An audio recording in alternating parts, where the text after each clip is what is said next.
Hello student, last લેક્ચરની અંદર આપણે ભણેલા હતા અક્ષીય કંકાલ. હવે આજે આપણો ટોપિક છે ઉપાંગીય કંકાલ, કે ઉપાંગીય કંકાલમાં કોનો સમાવેશ થાય. ઓકે, પણ ઉપાંગીય કંકાલમાં જતાં પહેલાં આપણે એક વખત અક્ષીય કંકાલને રિવિઝન કરીએ કે ભાઈ આપણી પાસે કુલ 206 અસ્થિ હતા. આ 206 અસ્થિમાંથી અક્ષીય કંકાલમાં કેટલા અસ્થિ આવેલા હતા? 80.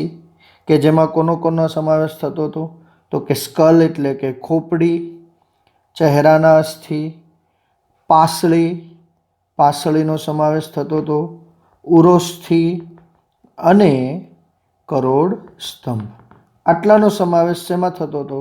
તો કે અક્ષીય કંકાલમાં થતો હતો. એમાં ખાસ પાસળીમાં યાદ રાખવાનું છે 1 થી 7 પાસળી હતી એ સાચી પાસળી હતી, 8 થી 10 હતી એ ખોટી પાસળી હતી, અને 11-12 ફ્લોટિંગ અથવા તો આપણે એને કહીએ તરતી પાસળી.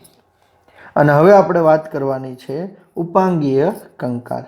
અચ્છા, ઉપાંગીય કંકાલને આપણે જો સ્પેસિફાય કરીએ તો એમાં કોનો સમાવેશ થાય? તો ઉપાંગીય કંકાલની અંદર લિમ્બ, જો મેડિકલ ટર્મિનોલોજીમાં લિમ્બ એટલે ઉપાંગ કહેવાય, જેમાં 4 લિમ્બ એટલે અગ્ર ઉપાંગ અને હિન્ડ લિમ્બ એટલે પશ્ચ ઉપાંગ. આપણે આપણી ભાષામાં કહીએ હાથ અને પગ. સાથે હાથ અને પગ સાથે કનેક્ટેડ મેખલા, હાથ સાથે કનેક્ટેડ હોય સ્કંદ મેખલા અને પગ સાથે કનેક્ટેડ હોય નિતંબ મેખલા. તો આટલું આપણે શેમાં ભણવાના છીએ? ઉપાંગમાં ભણવાના છીએ. જો આપણે જોઈએ તો આ નિતંબ મેખલા છે, એની સાથે કનેક્ટેડ આ પગનો ભાગ છે, સેમ આ હાથ છે અને હાથ સાથે કનેક્ટેડ આ હાથ છે, અને હાથ સાથે કનેક્ટેડ આ જે ભાગ છે એને મેખલા કહેવાય. તો આપણે મેખલાની આપણે વાત કરવાની છે. તો 1 by 1 પહેલાં આપણે મેખલાની વાત કરશું અને પછી આપણે હાથના અસ્થિની વાત કરશું. તો પહેલું આપણે લઈએ પેક્ટોરલ ગિર્ડલ. અચ્છા, પેક્ટોરલ ગિર્ડલને બીજું શોલ્ડર પણ કહેવાય. અને શોલ્ડર એટલે શું? તો કે ખભો. અને ખભાના જે ગિર્ડલ છે, મેખલા છે, એટલે આપણે એને સ્કંદ મેખલા પણ કહીએ છીએ. સ્કંદ મેખલામાં શેનો સમાવેશ થાય? તો એમાં 2 અસ્થિ મુખ્ય છે. એક છે ક્લેવિકલ, ક્લેવિકલને આપણે ગુજરાતીમાં કહીશું અક્ષક, જ્યારે એક છે આપણી પાસે સ્કેપ્યુલા. શું આવશે? સ્કેપ્યુલા. અચ્છા, સ્કેપ્યુલા જેને આપણે સ્કંધાસ્થિ કહીએ, જે ત્રિકોણાકાર અસ્થિ છે એને આપણે સ્કંધાસ્થિ પણ કહીએ છીએ. તો ક્યાં હશે ને કઈ રીતે છે સમજો. આને આપણે જોવું હોય ને તો ખાસ કરીને જે એકદમ પાતળી બોડીવાળા હોય, જેની થીન બોડી હોય, એના પાછળની બાજુથી 2 ખૂણા નીકળેલા દેખાય. એ જે 2 ખૂણા નીકળેલા દેખાય છે એ જે અસ્થિ છે એ છે સ્કંદ મેખલા, જે આપણી પાસળીના છેક છઠ્ઠી પાસળી સુધી લંબાયેલું હોય છે. રાઈટ. અહીંયા ખાસ ધ્યાન રાખવાનું છે કે બીજી પાસળીથી શરૂ થાય, પહેલી પાસળી કવર નહીં કરે, અને બીજી પાસળીથી લઈને 7મી પાસળી સુધી લંબાયેલું હોય છે. ઓકે, આ જે ત્રિકોણાકાર અસ્થિ છે એ ત્રિકોણાકાર અસ્થિનો જે આ સ્પાઇન એટલે કે એક અણીદાર ભાગ છે, અહીંયા જોડશું કે આ સ્પાઇન છે, અને આ સ્પાઇનનો જે ભાગ છે એનો અણીદાર છેડો, આ ઉપસેલો છેડો એક્રોમિયોન તરીકે ઓળખાય. અને એક્રોમિયનને અથવા એક્રોમિયન પ્રોસેસ પણ કહેવાય એને, જેને આપણે ગુજરાતીમાં કહીએ છીએ સ્કંધાગ્ર પ્રવર્ધ. શું કહીએ છીએ? સ્કંધાગ્ર પ્રવર્ધ. અને આ સ્કંધાગ્ર પ્રવર્ધ સાથે અક્ષક આ રીતે જોડાયેલું હોય. અને એના માટે આપણે જો અહીંયા આ ફિગરને લઈએ તો વધારે ખ્યાલ આવશે કે અહીંયા આ સ્કંધાગ્ર પ્રવર્ધ છે આ ભાગ, અને એની સાથે આ અક્ષક જોડાયેલું છે. ઓકે, સેકન્ડ તમને પૂછાય કે એક્રોમિયનનો જે છેડો છે એનીથી પાછળની બાજુએ પશ્ચ એટલે કે એની પાર્શ્વ બાજુએ જઈએ તો અહીંયા એક ઉપસેલો ભાગ છે, એ ઉપસેલા ભાગને કોરેકોઇડ પ્રોસેસ કહેવાય છે. શું કહેશું? કોરેકોઇડ પ્રોસેસ. અચ્છા, આ જે કોરેકોઇડ પ્રોસેસ છે એનાથી આગળ જઈએ એટલે પશ્ચ બાજુ એક ખાંચ જેવો ભાગ દેખાય, અને જે આ જે ખાંચ છે જે બંને બાજુ હશે, બે બાજુ મેખલા આવે, તો આ ખાંચને આપણે કહેશું ગ્લિનોઇડ કેવિટી. ગ્લિનોઇડ કેવિટી. અચ્છા, ગુજરાતીમાં આપણે એને શું કહીએ? સ્કંદ ઉલ્લુખલ, કે જ્યાં હ્યુમરસ એટલે કે જે આપણું ભુજાસ્થિ છે એ ભુજાસ્થિ એની સાથે કનેક્ટેડ હોય. તો આટલું તમને શેમાં સમાવેશ થાય? તો કે મેખલાની અંદર.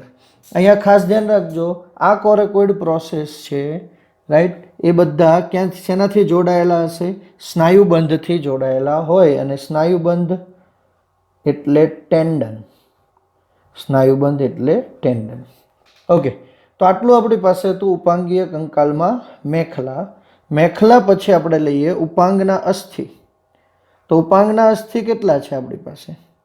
તો ઉપાંગના અસ્થિ આપણી પાસે છે એક અગ્ર ઉપાંગમાં 30 આવે, એમ ટોટલ આપણી પાસે હાથમાં 60 આવશે. તો કયા કયા છે? દરેકના ઇંગ્લિશ નામ અને ગુજરાતી નામ યાદ રાખવા જરૂરી છે, આ ખાસ ધ્યાન રાખજો. આપણી પાસે છે એક ભુજાસ્થિ, એક છે ભુજાસ્થિ. ભુજાસ્થિને ઇંગ્લિશમાં શું કહેવાય છે? હ્યુમરસ. ભુજાસ્થિને ઇંગ્લિશમાં કહેશું હ્યુમરસ. આ ભુજાસ્થિનો ભાગ છે. એક આપણી પાસે છે રેડિયસ. રેડિયસ એટલે શું? અરીય અસ્થિ. એક અરીય અસ્થિ, ઇંગ્લિશમાં શું કહેશું? રેડિયસ. આ જે આગળનો ભાગ છે આ અસ્થિ, એને કહેશું રેડિયસ. એક છે આપણી પાસે ઉલ્ના. ઉલ્નાને આપણે કહેશું પ્રકોષ્ઠાસ્થિ, જેને ઉલ્ના કહેવાય. અને આ ઉલ્ના એટલે કે આ નીચેનો ભાગ જે મોટું હોય છે, કોના કરતાં? રેડિયસ કરતાં. ઓકે, ત્યાર પછી આપણે લઈએ તો અહીંયા ખાસ ધ્યાન રાખજો, ઉલ્ના એ રેડિયસ કરતાં લાંબુ હોય છે. 8 આપણી પાસે કાર્પેલ છે. કાર્પેલ એટલે મણિબંધાસ્થિ. આ જે કાંડાના અસ્થિ છે એને મણિબંધાસ્થિ કહેવાય. 5 આપણી પાસે મેટાકાર્પેલ છે. મેટાકાર્પેલ એટલે પશ્ચ મણિબંધાસ્થિ, રાઈટ. પશ્ચ મણિબંધાસ્થિ એટલે આ ભાગ. અને 5 ડિજિટ, જો અહીંયા ખાસ ધ્યાન રાખજો, ફિંગર અથવા આપણે આંગળી કહીએ, એને સાયન્ટિફિક લેંગ્વેજમાં આપણે શું કહીશું? ડિજિટ. એવી 5 ડિજિટની અંદર 14 ફેલેન્જીસ છે. એટલે કે ડિજિટને આપણે કેલ્ક્યુલેટ નહીં કરીએ, આપણે કેલ્ક્યુલેટ 14 ને કરશું. તો 14 ને 5 19, 19 ને 1 20, 21, 22 ને 8 30. આમ કુલ આપણી પાસે 30 અસ્થિ ઉપાંગના છે, અગ્ર ઉપાંગના. એમ ટોટલ અગ્ર ઉપાંગના થાય કેટલા? તો કે 2 હાથ, અને 2 હાથના કેટલા થાય? 30 + 30 60. હવે તમને MCQ પૂછે. કઈ રીતે MCQ પૂછે? એક વ્યક્તિ છે, એનું એક્સિડન્ટ થાય છે, ને એક્સિડન્ટ થતાં હાથ કોણીએથી કપાઈ જાય છે, રાઈટ. એક વ્યક્તિ છે, એક વ્યક્તિનું એક્સિડન્ટ થતાં હાથ કોણીએથી કપાઈ જાય છે. એક્સિડન્ટ થતાં હાથ કોણીએથી કપાય તો કેટલા અસ્થિ વધે? ચાલો આપો તો આન્સર. એટલે બધા આન્સર આપવા માંડેલા હશે અત્યારે. કેટલા અસ્થિ વધે? તો અમુક કેલ્ક્યુલેશન કરશે. કોણીએથી હાથ કપાઈ જાય તો હ્યુમરસ ખાલી એક જ વધે. આન્સર 1 મારો સાચો નહીં. તમને પૂછ્યું છે કેટલા અસ્થિ વધે? આપણી પાસે 206 અસ્થિ છે, અને 206 અસ્થિમાંથી કોણીએથી હાથ કપાઈ ગયો તો કેટલા અસ્થિ કપાઈ ગયા? 29 કપાઈ ગયા. તો વધ્યા કેટલા? 177 અસ્થિ વધે. સેમ વસ્તુ તમને એમ પૂછે કે હાથ કપાઈ ગયો કોણીએથી, તો ઉપાંગમાં કેટલા અસ્થિ વધે? હવે તમને પ્રશ્ન પૂછો ઉપાંગના અસ્થિ, તો ઉપાંગના આપણી પાસે 120 અસ્થિ અને એમાંથી 29 બાદ કરવાના. ધ્યાન રાખજો, ક્વેશ્ચનને સારી રીતે વાંચવું. રાઈટ, ચાલો ત્યાર પછી આપણે વાત કરીએ હ્યુમરસ. તો હ્યુમરસ પાસે એક સ્નાયુ છે, આ એક એક્સ્ટ્રામાં છે, તમારી બુકમાં નથી, ધ્યાન રાખજો, ક્વેશ્ચન પૂછાય કે હ્યુમરસ પાસે એટલે કે ભુજાસ્થિ પાસે જે સ્નાયુ છે એ જે સ્નાયુ, જો કે ઘણા બધા સ્નાયુ છે પણ આ એક સ્નાયુ છે જેને ડેલ્ટોઇડ સ્નાયુ કહેવાય. મોટું સ્નાયુ હશે અને આ ડેલ્ટોઇડ સ્નાયુમાં ડૉક્ટર ઇન્જેક્શન આપતા હોય છે. આપણે ઘણી વખત જોયું હોય કે ડૉક્ટર હાથમાં ઇન્જેક્શન આપે, તો હાથમાં ઇન્જેક્શન કયા સ્નાયુમાં આપતા હોય છે? ડેલ્ટોઇડ મસલ્સમાં આપતા હોય છે. તો અહીંયા આના ઉપરથી આપણને એક યાદ આવે, ખાસ ધ્યાન રાખવાનું છે કે તમને પૂછાય સૌથી મોટું સ્નાયુ અને સૌથી નાનું સ્નાયુ. જો સૌથી મોટું સ્નાયુ આપણી બોડીની અંદર જોવા જઈએ ને તો એ ગ્લુટિયસ મસલ છે. ગ્લુટિયસ સ્નાયુ જે નિતંબ પાસે આવેલું છે. મોટાભાગના ડૉક્ટર ઇન્જેક્શન ત્યાં થાપાના ભાગમાં આપે, કેમ? તો કે ગ્લુટિયસ સ્નાયુ છે. ડૉક્ટરને ખાસ ધ્યાન રાખવું જોઈએ કે મસલ્સમાં લાગવું જોઈએ ઇન્જેક્શન, અસ્થિમાં લાગવું જોઈએ નહીં. બોનમાં લાગશે તો ઇન્ફેક્શન થાય. જો કે બોનમાં લાગે એટલે વ્યક્તિ સહન જ ન કરી શકે. રાઈટ, તો ડૉક્ટરને રેન્ડમલી ત્યાં ઇન્જેક્શન આપવું છે અને ખબર જ હોય શ્યોર કે ત્યાં જ મસલ્સમાં જ જાય, તો એવું કયું છે? ગ્લુટિયસ છે, થાપાના ભાગમાં. રાઈટ, સેમ વસ્તુ સૌથી નાનું સ્નાયુ, સૌથી નાનું સ્નાયુ, તો સૌથી નાનું સ્નાયુ જોવા જઈએ તો એ કયું છે? સ્ટેપેડિયલ મસલ, સ્ટેપેડિયલ સ્નાયુ. આ જે હથોડી, એરણ અને પેંગડું છે એનું આ જે મસલ્સ છે અને એ મસલ્સ જે સૌથી નાનું મસલ્સ છે તો એને સ્ટેપેડિયલ મસલ્સ કહેશું. રાઈટ, આટલું આપણી પાસે શું હતું? સ્કંદ મેખલા. હવે સ્કંદ મેખલા પછીનો આપણે ભાગ લઈએ તો એ આપણી પાસે છે નિતંબ મેખલા. યસ, આપણી પાસે જે ફિગર છે એ છે પેલ્વિક ગિર્ડલ અથવા એને કહીએ છીએ નિતંબ મેખલા. અચ્છા, નિતંબ મેખલામાં કોનો સમાવેશ થાય? તો કે નિતંબ મેખલા 2 શ્રોણી અસ્થિનું બનેલું છે. 2 શ્રોણી અસ્થિ, હિપ બોન જેને કહીએ છીએ આપણે, શું કહીએ છીએ? હિપ બોન. આ એક અને આ એક બીજું, અને આ પાછળનો ભાગ તો એ કરોડરજ્જુનો છે. રાઈટ, ખાસ કરીને શેમાંથી બને? તો એ જે ડેવલપમેન્ટ થાય છે એ એનું સેક્રમ અને કોક્સિસમાંથી જ થાય છે. કરોડ સ્તંભનો ભાગ છે ત્યાંથી જ આ ડેવલપ થતું હોય છે. અને દરેક શ્રોણી અસ્થિ એટલે કે એક શ્રોણી અસ્થિ 3 અસ્થિની બનેલી છે. કયા કયા 3 અસ્થિ? તો આ જે રિજિયન છે, એક ઇલિયમ, એક આપણે કહીશું ઇલિયમ. અહીંયા ખાસ ધ્યાન રાખજો, પ્રશ્ન પૂછાય. ઇલિયમને નિતંબાસ્થિ કહીશું. એક ઇસ્યમ, ઇસ્યમ એટલે આસનાસ્થિ, અને એક આવશે પ્યુબિક, પ્યુબિસ, અને પ્યુબિસ પૂરો નિતંબ કાસ્થિ. ઓકે, અહીંયા જોઈએ તો વધારે ખ્યાલ આવશે આપણને.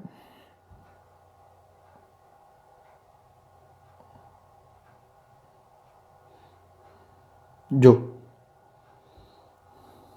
આ રિજિયન છે ને એ ઇલિયમ છે, આ ભાગ મોટું અસ્થિ છે એ ઇલિયમ છે, આ જે ભાગ છે એ ઇસ્યમ છે, અને આ હાડકું છે એ પ્યુબિસ છે. ઓકે, અહીંયા ખાસ ધ્યાન રાખવાનું છે કે આની અંદર જે બહારથી ખાડા જેવો ભાગ છે, આ ભાગ અહીંયા નહીં તો આમાં દેખાય છે, આ ભાગ અને આ ભાગ, આને એસિટાબ્યુલમ કહેશું. એસિટાબ્યુલમ. આ એસિટાબ્યુલમ જે ભાગ છે ત્યાં કોણ જોડાય? તો કે ફીમર.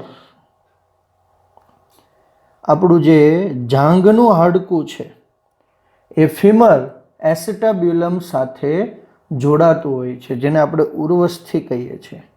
તો ઉર્વસ્થિ એ કોની સાથે જોડાય છે? તો કે અસ્થિના જોડાણ સ્થાને એક ગુહા આવેલી છે. ગુજરાતીમાં આપણે જો એને કહેવું હોય તો નિતંબ ઉલ્લુખલ કહીએ છીએ. તો નિતંબ ઉલ્લુખલ જેની સાથે કોનું જોડાણ થાય? ફિમેલનું. ઓકે, અહીંયા મેં તમને બે ડિફરન્ટ આપેલા છે. જો ક્વેશ્ચન પૂછાય કે નર અને માદામાં પેલ્વિક ગિર્ડલથી ઓળખાય. ઘણી વખત આપણે જોયું હોય કે ડેડ બોડી મળતી હોય છે, બહુ ઘણી જૂની ડેડ બોડી હોય, ખાલી કંકાલ જ મળ્યું હોય, તો કંકાલ ઉપરથી સાયન્ટિસ્ટ નક્કી કરતા હોય છે કે આ નરનું છે કે માદાનું. જો એક તો ડિટેલમાં જવા માટે તો તમે DNA ટેસ્ટ કરો તો XY ઉપરથી ખબર પડી જાય, પણ બોડીના ગિર્ડલ જોઈને પણ ખબર પડી જાય કે માદાનું પેલ્વિક ગિર્ડલ મોટું હોય છે, કારણ કે ત્યાં ગર્ભાશય હોય અને ગર્ભાશયમાં બાળકના જન્મ સમયે એને હેલ્પ કરવા માટેના આ ભાગમાં મોટું હોય છે, અને નરની અંદર આ સાઇઝ નાની હોય છે. વત્તા જે શ્રોણી અસ્થિ એકબીજા સાથે જોડાય છે, આ ભાગ જેને આપણે સંધાન રેખા કહીએ છીએ, ખાસ ધ્યાન રાખજો, જે શેની બનેલી હોય? તંતુમય કાસ્થિની બનેલી હશે, અને જેને પ્યુબિક સિમ્ફાઇસિસ કહેશું. પ્યુબિક સિમ્ફાઇસિસ અહીંયા આપેલું છે, અથવા પ્યુબિક સિમ્ફાઇસિસ, જેને આપણે ગુજરાતીમાં આપણે શું કહીએ છીએ? પૂરો નિતંબ કાસ્થિ. શું કહીએ? પૂરો નિતંબ કાસ્થિ સંધાન રેખા. ઘણી વખત આપણે જોયું હોય આપણા કલ્ચરમાં, તો લેડી જ્યારે બાળકને જન્મ આપે, નેચરલ ડિલિવરી પછી એને આરામ કરવાનું કહે. શું કામ આરામ કરવાનું કહે?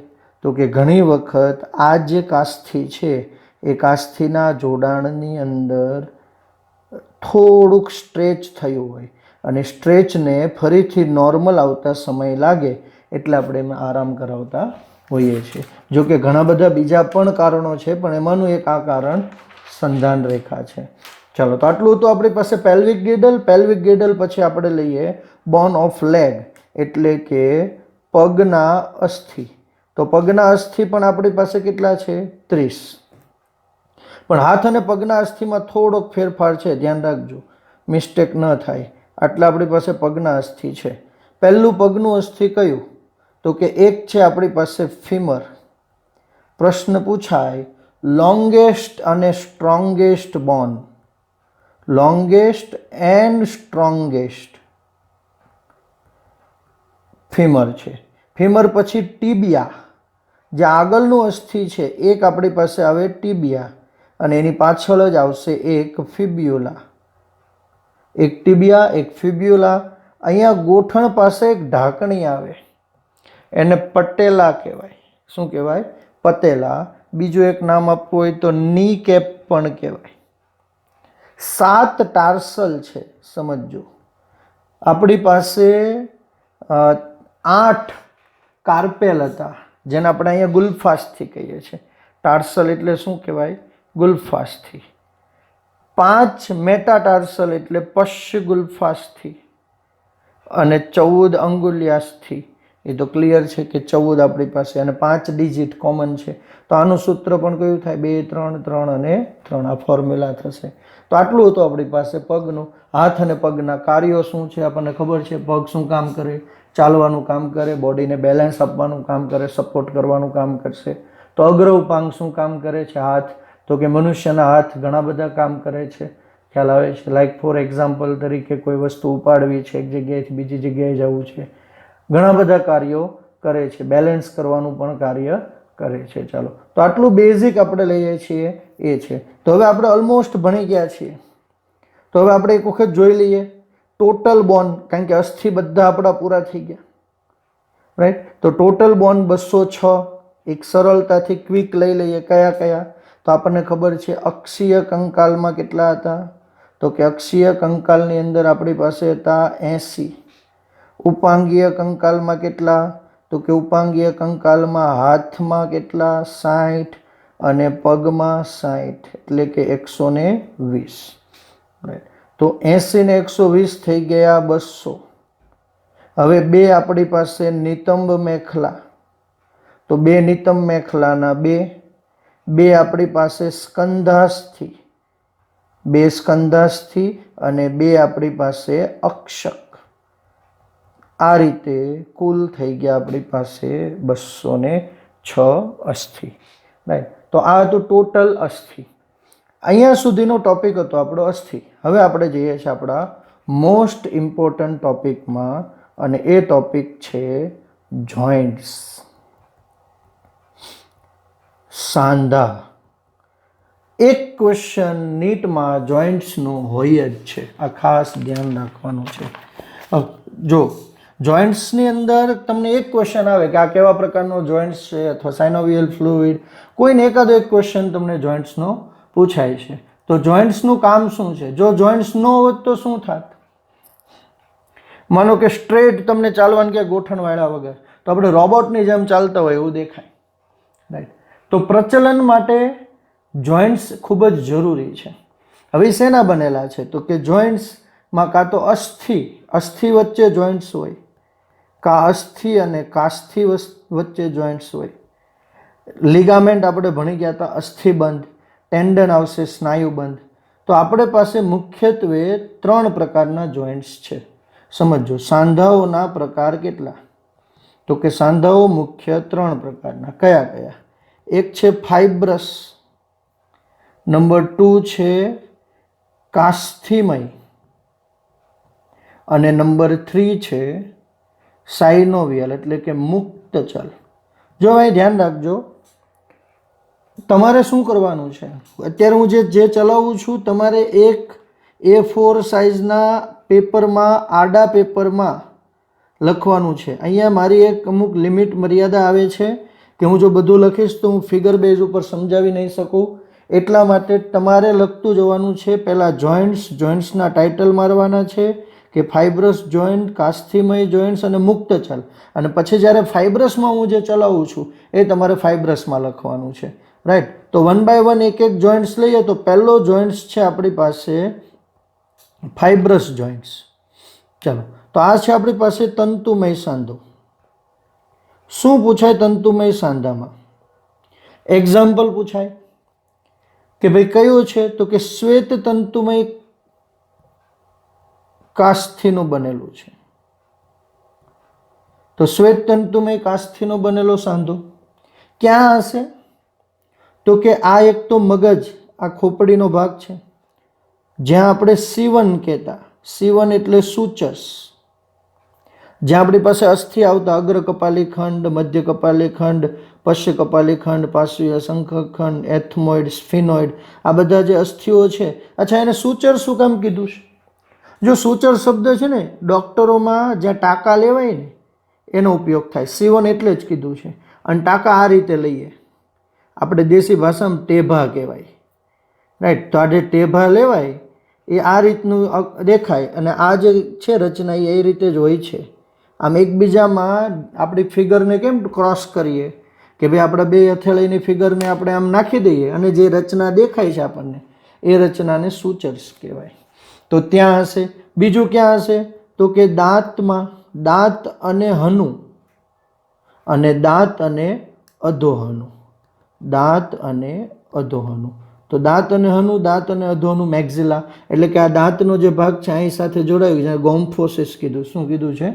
ગોમ્ફોસિસ. અને એક તમને કીધું છે ઉલ્ના અને રેડિયસ વચ્ચે, અરે સોરી, ટીબિયા અને ફિબ્યુલા. આ ખાસ ધ્યાન રાખજો.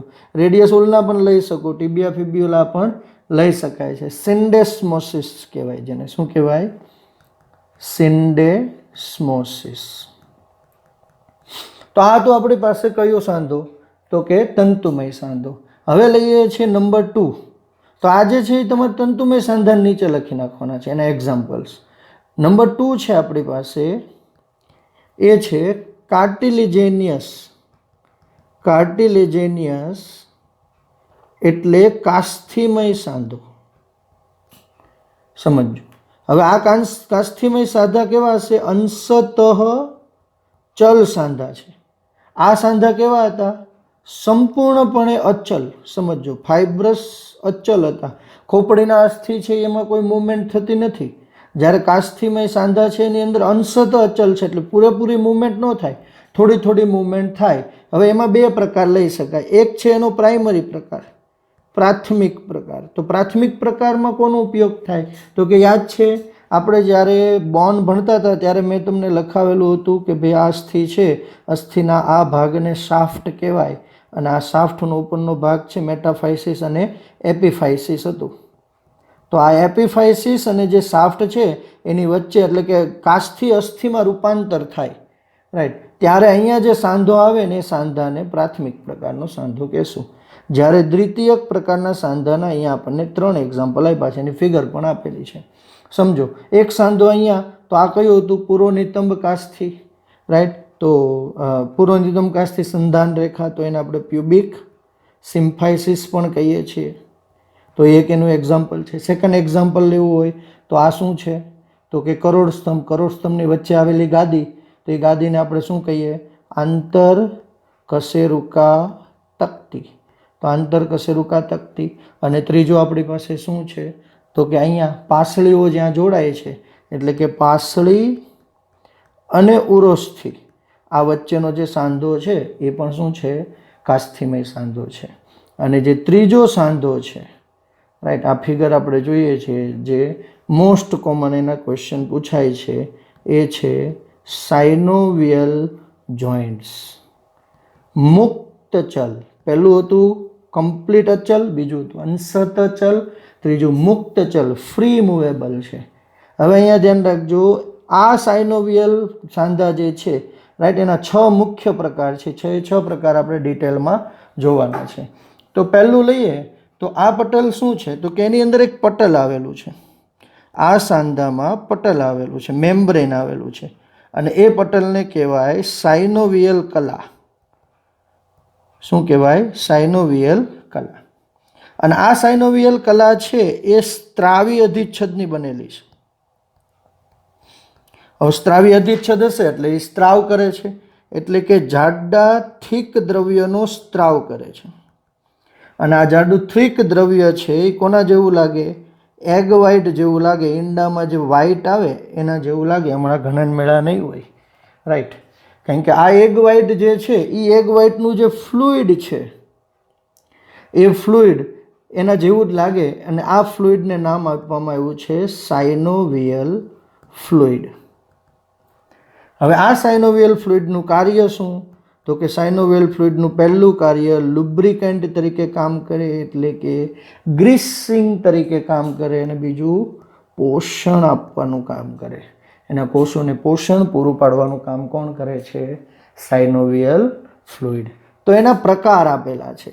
ટોટલ આ જે જોઇન્ટ્સ છે સાઇનોવિયલ જોઇન્ટ્સ, એમાં 6 પ્રકારના સાંધા છે અને સાંધાને સમજવા ખૂબ અગત્યના છે. જેમાં પહેલો સાંધો આપણે લઈએ છીએ ગ્લાઇડિંગ જોઇન્ટ્સ. ખાસ ધ્યાન રાખજો, જો બધા સાંધાની એક વિશેષતા છે. ગ્લાઇડિંગ જોઇન્ટ્સ કઈ રીતે મૂવમેન્ટ થાય ને એ સમજવાની છે આની અંદર ખાસ. તો બહુ ઇઝી છે, ગમે તેવો ક્વેશ્ચન પૂછાય ગમે ત્યાંથી, દિમાગ આપણને ખબર હોવી જોઈએ ક્યાંથી કઈ રીતે મૂવમેન્ટ થાય છે. તો ગ્લાઇડિંગ જોઇન્ટ્સ એ શું છે? સાદો સાઇનોવિયલ સાંધો છે. કઈ રીતે મૂવમેન્ટ થાય જુઓ, અહીંયા એક્ઝામ્પલ આપ્યું છે. આ ગ્લાઇડિંગ જોઇન્ટ્સનું એક્ઝામ્પલ છે. જો તમે ધ્યાનથી જોશો ગ્લાઇડિંગ જોઇન્ટ્સમાં તો આ રીતે મૂવમેન્ટ થાય, આ રીતે મૂવમેન્ટ થાય. સપાટી કેવી આવશે? તો કે ચપટી આવશે.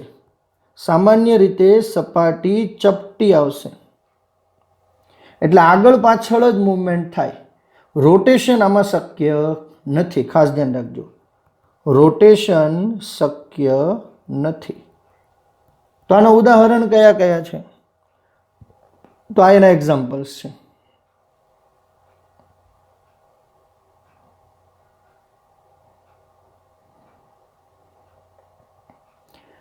ઓકે, અહીંયા છે જો,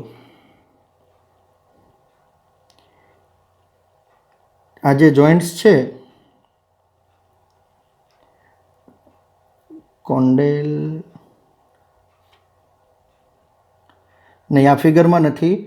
ગ્લાઇડિંગ જોઇન્ટ્સના એક્ઝામ્પલ આપણે લેવા હોય તો કાર્પેલ બોન બિટવીન ધ ટાર્સલ બોન, એટલે કે આપણી પાસે જે આંગળીઓ છે ક્યાં છે? કાર્પેલ બોન એન્ડ બિટવીન ધ ટાર્સલ બોન. અચ્છા, તો કાર્પેલ ક્યાં આવતા હતા? કાર્પેલ એટલે મણિબંધાસ્થિ અને ટાર્સલ એટલે ગુલ્ફાસ્થિ. તો જે આ કાંડાના અસ્થિ છે અહીંયા, ભલે અહીંયા એ લોકોએ આ અંગૂઠાને સેડલ જોઇન્ટ્સમાં લીધો છે, આપણે ત્યાર પછી હમણાં ડિસ્કસ કરવાના છીએ. પણ અહીંયા જે અસ્થિ છે ને, આ ખાલી કઈ રીતે મૂવમેન્ટ કરે તમે જુઓ તો આપણું કાંડું છે એ રોટેશન મૂવમેન્ટ નહીં કરે, આખું ફળશે નહીં, પણ સાઈડ બાય સાઈડ મૂવમેન્ટ કરશે. તો એ સાઈડ બાય સાઈડ મૂવમેન્ટ થાય છે એ કયો જોઈન્ટ થયો? ગ્લાઇડિંગ જોઈન્ટ થયો. અને ગ્લાઇડિંગ જોઈન્ટ પછી નંબર 2 જોઈન્ટ્સ છે. નંબર 2 જોઈન્ટ્સ છે આપણી પાસે હિન્જ જોઈન્ટ્સ. મિજાગરાનો સાંધો કયો છે? મિજાગરાનો સાંધો.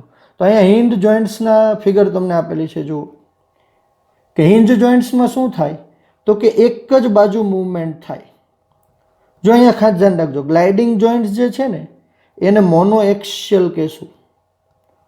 મોનો એક્સિયલ એટલે એક જ ધરીએ વર્ક કરે, એક જ ધરીથી જોડાયેલું. અહીંયા પણ મોનો એક્સિયલ જ છે. આ આપણે દરવાજાનો મિજાગરો છે એના જેવો વર્ક કરે એટલે એને હિન્જ જોઈન્ટ કીધું. એટલે કે એક અસ્થિ બીજા અસ્થિના કોન્કેવ સરફેસમાં ફિટ થાય. હવે જુઓ તો આ કોન્કેવ સરફેસ છે અહીંયા, રાઈટ.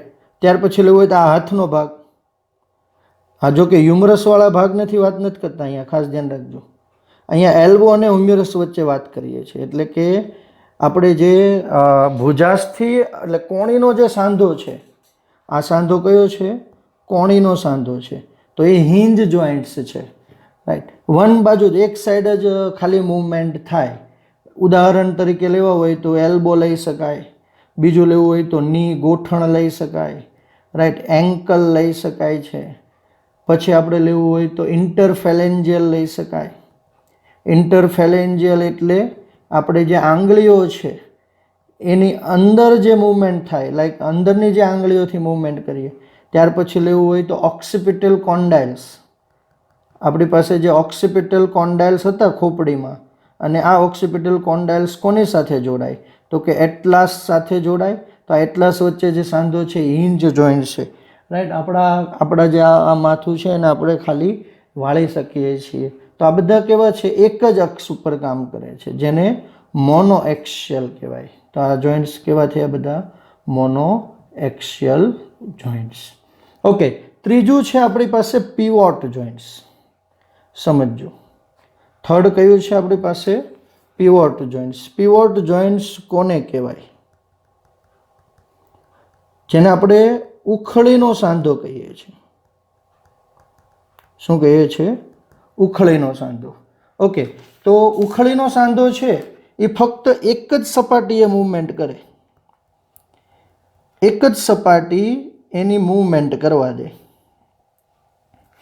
ગોળ અથવા અણીદાર હોય, આ રીતે ખાડામાં ગોઠવાયેલું હોય.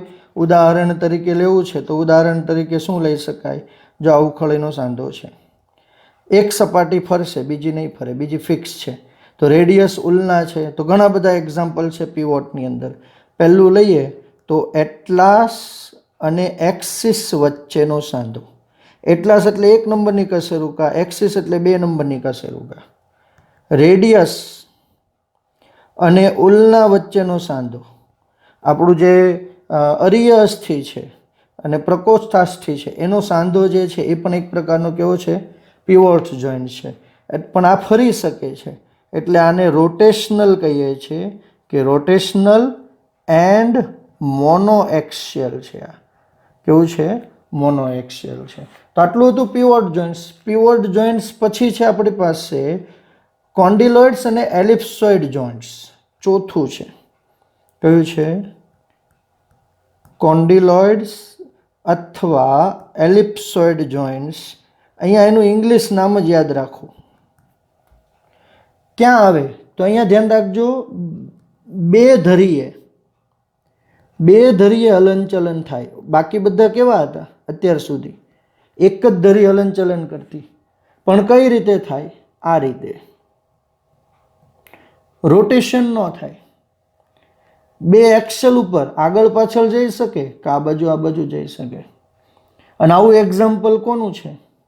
તો કે એક અસ્થિમાં ઓવલ શેપ હોય. જો એક અસ્થિની અંદર ઓવલ શેપ હશે જેથી બીજામાં બીજું ફિટ થઈ જાય, રાઈટ. તો આને મેટાકાર્પેલ અને ફેલેન્જીસ વચ્ચેનું જે એક્ઝામ્પલ છે. મેટાકાર્પેલ એટલે કયો ભાગ થયો? પશ્ચમણિબંધાસ્થિ અને અંગુલિયાસ્થિ. અને ત્યાં જે છે એને આપણે શું કહેશું? તો એ છે કોન્ડેલ્સ જોઈન્ટ અથવા તેને બાય એક્સિયલ જોઈન્ટ્સ પણ કહીએ છીએ. તો આ બેસ્ટ એક્ઝામ્પલ હતું. જો અહીંયા આપેલું છે wrist and metacarpal phalangeal joints, disease 2 to 5. તો આપણે જે મેટાકાર્પેલ વચ્ચેનો જોઈન્ટ્સ છે અને ત્યાર પછીનો પાંચમો જોઈન્ટ્સ છે એ છે સેડલ જોઈન્ટ્સ. કયો છે? Saddle joints. અચ્છા, સેડલ જોઈન્ટ્સ ક્યાં આવે અને કઈ રીતે થાય? એલેપ્સોઇડ જોઈન્ટ્સમાં જેવી મૂવમેન્ટ હતી એવી જ હતી, પરંતુ અહીંયા ફ્રી છે. આ ફ્રી મૂવિંગ છે. કેમ? તો કે એની જે જોડાણ સપાટી છે એ જોડાણ સપાટી વ્યસ્ત રીતે અંતર્ગોળ અને બહિર્ગોળ હોય, એટલે કે બંને હોય આ રીતે. અને બીજું છે એ આ રીતે હોય. આમ બંને એકબીજામાં શું થઈ જાય? ફિટ થઈ જાય. આને એલિપ્સોઇડ જોઈન્ટ સેડલ જોઈન્ટ્સ કહેવાય. અને આના એક્ઝામ્પલ કયા લઈ શકાય? તો કે સેડલ જોઈન્ટ્સનું એક્ઝામ્પલ છે કાર્પેલ અને મેટાકાર્પેલ ઓફ ધ હેન્ડ. આપણા જે આ મણિબંધાસ્થિ વાળું છે ભાગ, રાઈટ, એટલે કે કાર્પેલ અને મેટાકાર્પેલ, અને એને આપણે કહીશું બાય એક્સિયલ જોઈન્ટ્સ. કેમ? તો કે બંને મૂવમેન્ટ કરે. આ પણ કરી શકે છે અને આ પણ મૂવમેન્ટ કરી શકે છે.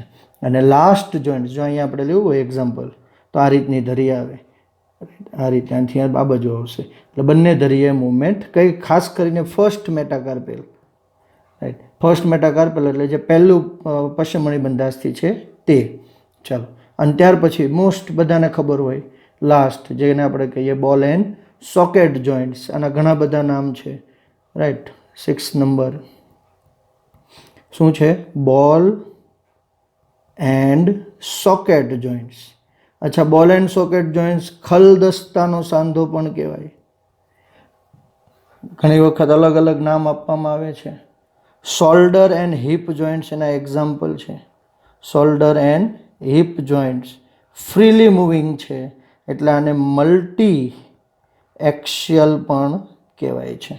તો આમ 6 મુખ્યત્વે આપણી પાસે સાંધા હતા અને 6 સાંધા આપણે જોયા છે. ફરીથી એક વખત રિવાઇઝ કરશું, રાઈટ. અને આ એક એક્સ્ટ્રામાં છે જોઈન્ટ્સ, ખાસ ધ્યાન રાખજો કે કર્ણાસ્થિના સાંધા, આપણા જે હથોડી, એરણ અને પેંગડુના જે સાંધા છે એમાં 2 સાંધા આવશે. આ એક પ્રકારના ગ્લાઇડિંગ છે, ખાસ ધ્યાન રાખજો. સરકતા સાંધાનું એક્ઝામ્પલ છે. ક્વેશ્ચન પૂછાય કે કર્ણાસ્થિમાં કેવા પ્રકારના સાંધા છે, અને જેમાં 2 પ્રકાર, એક ઇન્ક્યુડો સ્ટેપેડિયલ જોઈન્ટ્સ. સમજો, સ્ટેપ એટલે પેંગડું, રાઈટ, અહીંયા આપેલું છે અને એક અહીંયા છે. તો આ પેંગડા સાથે જોડશે તો ઇન્ક્યુડો સ્ટેપેડિયલ જોઈન્ટ્સ. અને જો મેલસ સાથે જોડાયેલું હોય તો એને આપણે શું કહીએ? ઇન્ક્યુડો મેલિયોલર જોઈન્ટ્સ. ઇન્ક્યુડો મેલિયોલર જોઈન્ટ્સ. તો આ નામ યાદ રાખવાના છે. તમને પૂછાય શું? તમને નામ ક્યારેક જ રેરલી પૂછાય, પણ તમને એમ પૂછાય કર્ણાસ્થિનો સાંધો એ કેવા પ્રકારનો સાંધો છે? તો કે તે સરકતા પ્રકારના સાંધા છે. આમ ટોટલ આપણે જોઈન્ટ્સ જોયા હતા, રાઈટ. ટોટલ કેટલા પ્રકારના સાઇનોવિયલ જોઈન્ટ્સ છે? 6 પ્રકારના સાઇનોવિયલ જોઈન્ટ્સ છે. કયા કયા 6 પ્રકારના સાઇનોવિયલ જોઈન્ટ્સ? તો એક તો છે સરકતો સાંધો, નંબર 2 આપણે લઈએ છીએ તો સરકતા સાંધા પછી હિન્જ જોઈન્ટ્સ અહીંયા આપેલા છે, રાઈટ. સરકતા સાંધા પછી આપણે લઈએ હિન્જ જોઈન્ટ્સ. હિંજ એટલે અહીંયા કોણીનો સાંધો જે છે, પિવોટ જોઈન્ટ્સ લઈએ છીએ, બોલ એન્ડ સોકેટ જોઈન્ટ્સ લીધો, કોન્ડેલ્સ જોઈન્ટ્સ લીધો, રાઈટ. આ પ્લેન સરફેસવાળું હતું જેને આપણે સરકતા સાંધા કહેતા હતા, ગ્લાઇડિંગ, આ ગ્લાઇડિંગની એક્ઝામ્પલ છે, અને સેડલ જોઈન્ટ્સ. આ રીતે આપણે જોઈન્ટ્સને ભણીશું, રાઈટ. હવે ખાલી આપણા 2 ટોપિક બાકી છે. એક છે અનિયમિતતા અને બીજો એક એક્સ્ટ્રા ટોપિક જે આપણે લેવાના છીએ એ ટોપિક છે ઉચ્ચાલન. ખાસ ધ્યાન રાખજો, ઉચ્ચાલનનો ટોપિક આપણે નેક્સ્ટ લેક્ચરની અંદર લેવાનો છે, જે ઓલરેડી 9મા અથવા 8મા 9મા 7મા 8મા ધોરણમાં ભણી ગયા છીએ, right. Thank you so much.